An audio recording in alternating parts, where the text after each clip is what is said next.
PS-15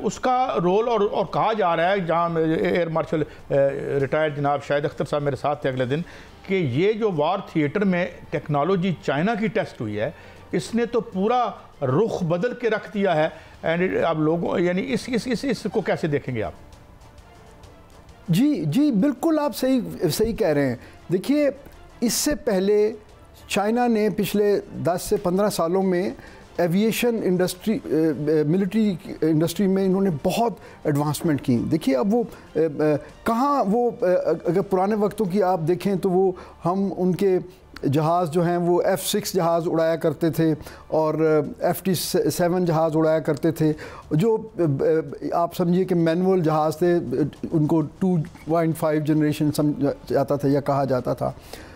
آپ دیکھیے وہ 5th جنریشن اسٹیلتھ جہاز بنا رہے ہیں، تو ان کی ٹیکنالوجی تو بہت ایڈوانس ہے. لیکن چائنا چونکہ اس کا مین فوکس جو ہے وہ اکنامک مائٹ پہ ہے، ان کی کسی سے جو ہے ڈائریکٹ لڑائی نہیں ہوئی، تو اس لیے چائنیز ایکوپمنٹ جو ہے وہ کسی ریئل وار تھیٹر میں اس سے پہلے اتنے بھرپور طریقے سے استعمال نہیں ہوا. تو وہ میں آج ایک انٹرنیشنل نیوز پیپر کا آرٹیکل پڑھ رہا تھا، انہوں نے یہ کہا کہ یہ ایک یونیک کمبینیشن بن گیا ہے کہ چائنا کی جو ٹیکنالوجی اور اس کو آپریٹ کرنے والے پاکستانی، تو دو بہترین چیزوں کی فیوژن سے، آپس میں مرجر سے، یہ ایک ایسا پوٹنٹ تھریٹ بن گئی ہے کہ جس نے پورے اس ملک صاحب ایک چھوٹا سا سوال ہے کہ ہم نے چائنا کی جو ٹیکنالوجی ہے اس کو استعمال کیا. چائنا کی ٹیکنالوجی تھی، ہم نے اس کو استعمال کیا. چائنا نے 40 سال تک یہ ٹیکنالوجی استعمال نہیں کی تھی، لیکن ہم نے استعمال کر کے چائنا کی مارکیٹ کو اتنا اونچا لے گئے ہیں، اتنا بڑھا دیا ہے. کیا چائنا ہمیں S-35 گفٹ کرے گا؟ دیکھیے جی گفٹ کا تو میں کچھ نہیں کہہ سکتا، لیکن آلریڈی ہماری ان کے ساتھ نیگوسیشن تو پہلے سے ہی چل رہی تھیں. اب خبریں ہیں کہ وہ انشاءاللہ فاسٹ ٹریک پہ وہ ہوگا، تاکہ اگر آئندہ کبھی کوئی ضرورت پڑے تو اس سے پہلے ہم اس کو لے کے انڈکٹ کر کے اور اس کو جو ہے کامبیٹ ریڈی. ٹھیک فرمایا ایئر وائس مارشل جناب اعجاز محمود ملک صاحب نے درست کہا کہ nothing is gift, we'll have to buy that, we are able to buy that. بہت شکریہ.